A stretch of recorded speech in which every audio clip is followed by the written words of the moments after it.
Hai, selamat datang kembali di Mimin Art Channel. Tentunya penasaran kan dengan alur cerita selanjutnya? Yuk kita langsung saja dengerin ceritanya. Bab 129. Sudah 3 hari Anissa dirawat di rumah sakit. Selama itu pula mulai terlihat segala keinginan yang aneh-aneh.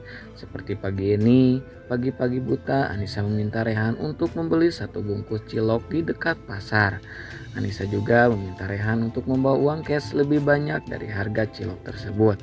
Sayang, ini masih jam 5 loh, mana ada tukang cilok jam segini. Nanti saja ya, tunggu siang dikit. Nanti aku belikan sekalian sama gerobaknya, ujar Rehan. Gak mau beliin? Ya udah, kalau gak mau juga gak apa-apa, ucap Anissa. Anissa menekuk wajahnya dan memanyunkan bibirnya lalu berbaring membelakangi Rehan. Tidak hanya itu, dia pun menutup seluruh tubuhnya dengan selimut yang dia pakai. Melihat itu, Rehan hanya mampu mengebuskan napas kasar. Dia tidak bisa menolak permintaan yang sang istri, terlebih Anissa hanya ingin dia yang mencarinya sendiri. Ya sudah, aku cari dulu ya. Jangan ngambek gitu dong sayang, bujuk Rehan. Anissa hanya diam tanpa memperdulikan ucapan Rehan. Dia lebih merapatkan selimutnya sampai tidak ada satupun yang terlihat. Sayang, buka dulu dong selimutnya. Gimana aku mau keluar kalau kamu kayak gini? Aku mau pamit sama anakku dulu, ujar Rehan lembut. Mendengar itu, Anissa langsung membuka selimutnya sampai ke perut. Namun dia tetap diam dan tidak menoleh ke arah Rehan. Rehan menyingkapkan selimut itu dan membuka sedikit baju pasien yang dipakai oleh Anissa hingga perutnya terlihat jelas. Sayang, ayah pergi cari cilok dulu ya nak. Dede jangan rewel selama ayah nggak di sini. Bantu ayah buat pujuk bunda juga ya. Love you baby sayang, ucap Rehan. Dia mengusap lembut perut Anissa dan mengecupnya dengan penuh kasih sayang. Mas pergi dulu, selain cilok mau mas belikan apa lagi? Tanya Rehan pada sang istri. Emang boleh? Tanya Anissa. Anything for you honey. Akan aku dapatkan, ucap Rehan dengan lembut. Aku mau sempol ayam yang penjualnya kakek-kakek di dekat sekolahku dulu, ujar Anissa. Ada lagi? Tanya Rehan. Udah itu saja, ingat. Bawa uang cash yang lebih, Anissa mengingatkan. Oke, mas pergi dulu ya sayang, ucap Rehan. Setelah mengecup kening sang istri, Rehan keluar kamar dan bergegas menuju parkiran. Dilajukannya mobil mewah yang biasa dipakai. Disuruhnya jalanan yang masih sangat sepi itu dengan pelan. Diambilnya ponsel yang dia simpan di saku celana dan dicarinya sebuah pasar lewat situs petunjuk tempat. Di sana dia menemukan sebuah pasar yang tidak jauh dari jalan yang sedang dia lewati. Rehan membelokkan mobilnya ke sebuah jalan yang sedikit rusak mengikuti petunjuk di ponselnya. Dia berusaha untuk menahan mulutnya agar tidak berkata kasar atau mengumpat saat dia tidak menemukan jalan yang lebih bagus dari jalan itu. Sepanjang perjalanan dia hanya beristighfar dan mencoba untuk tetap sabar dengan jalanan yang penuh lubang itu. Meskipun dia belum pernah menjadi seorang ayah sebelumnya, tapi dia tahu mana yang boleh dan mana yang tidak boleh dia lakukan atau ucapkan saat sang istri sedang hamil. Karena apa yang dia lakukan atau ucapkan nantinya akan berimbas pada anaknya sendiri. Maka dari itu dia terus menahan diri untuk tidak berkata atau mengumpat tentang hal buruk dimanapun dia berada. Sesampainya di ujung jalan, Rehan melihat sebuah pasar yang cukup besar dengan begitu ramai pedagang dan pembeli yang saling tawar-menawar. Diparkirkannya mobil yang dia kendarai di sebuah parkiran khusus mobil. Dia merasa sedikit ragu untuk turun dari mobilnya, namun tetap dipaksanya. Saat dia turun dari mobil, pandangan orang di sekitar beralih pada Rehan. Mereka penasaran seperti apa orang yang membawa mobil mewah itu. Rehan yang memakai sweater dan topi berserta kacamata membuat semua orang terpana dengan gaya dan ketampanan Rehan. Mereka seakan terpesona dengan aura yang Rehan pancarkan. Rasa risih mulai timbul di dalam diri Rehan kala beberapa ibu-ibu mulai berdatangan menghampiri Rehan. "Hai ganteng, kamu cari siapa?" "Cari ibu ya?" ucap ibu-ibu berambut sebahu.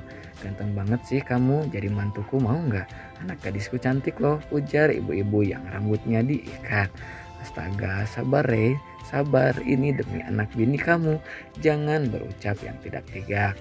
Tahan, sabar ya sabar," gumam Rehan dalam hati kala ibu-ibu itu mengerumuni dirinya. "Maaf bu, saya lagi cari penjual cilok. Di mana ya?" tanya Rehan. "Buat apa cari cilok? Mending ke rumah ibu saja yuk. Nanti ibu kenalin sama anak gadisku," ucap ibu itu lagi. "Maaf bu, tolong jangan berkerumun seperti ini. Saya hanya mau cari cilok saja," ucap Rehan berusaha bersikap ramah. "Tahu gini aku ngajak Randy ke sini. Duh, gimana ini? Aku harus bisa lepas dari ibu-ibu ini." Rehan terus bergumam dalam hati. Dia mencari cara agar terlepas dari kerumunan ibu-ibu itu dan segera menemukan penjual cilok. "Ibu-ibu mau uang nggak?" tanya Rehan.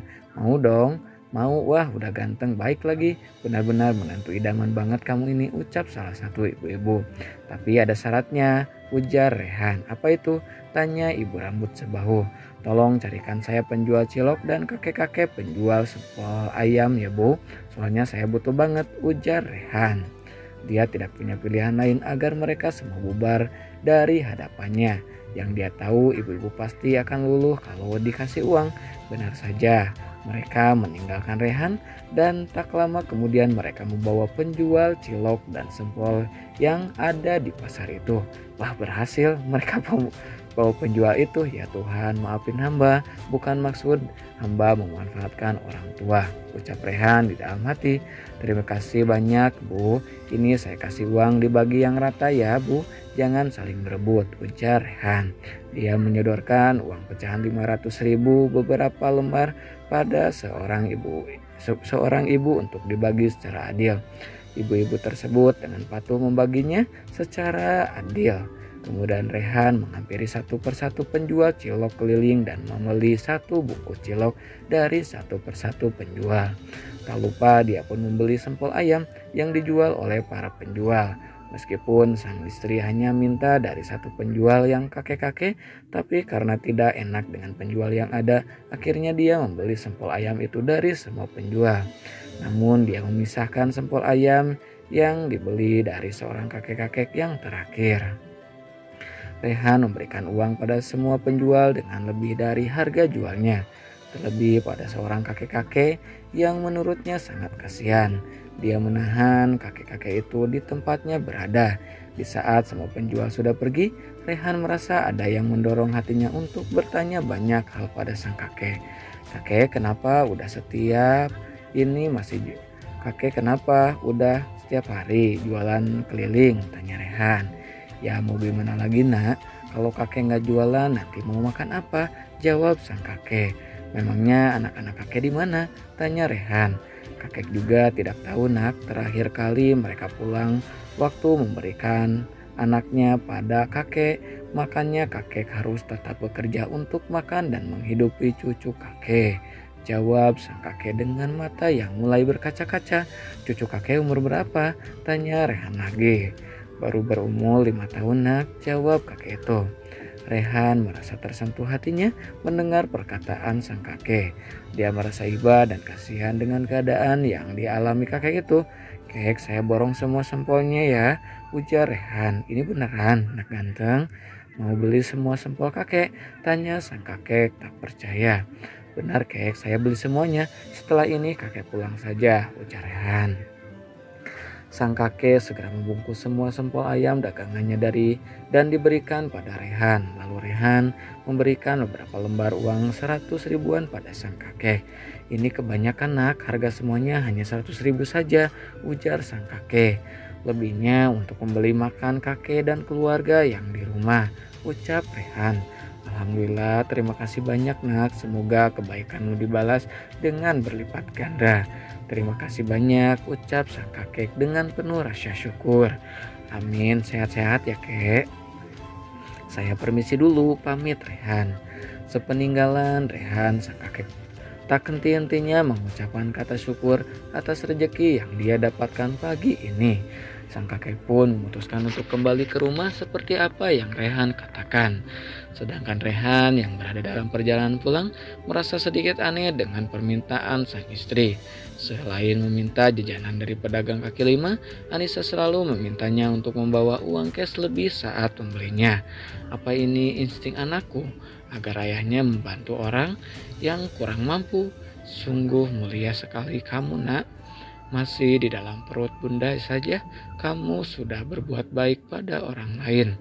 Ayah sangat bangga padamu, Nak, gumam Rehan lirih. Dia merasa sangat bahagia jika memang calon anaknya yang membuka rezeki untuk orang-orang kurang mampu itu. Rehan tidak akan mempermasalahkan berapapun uang yang dia berikan pada mereka yang membutuhkan.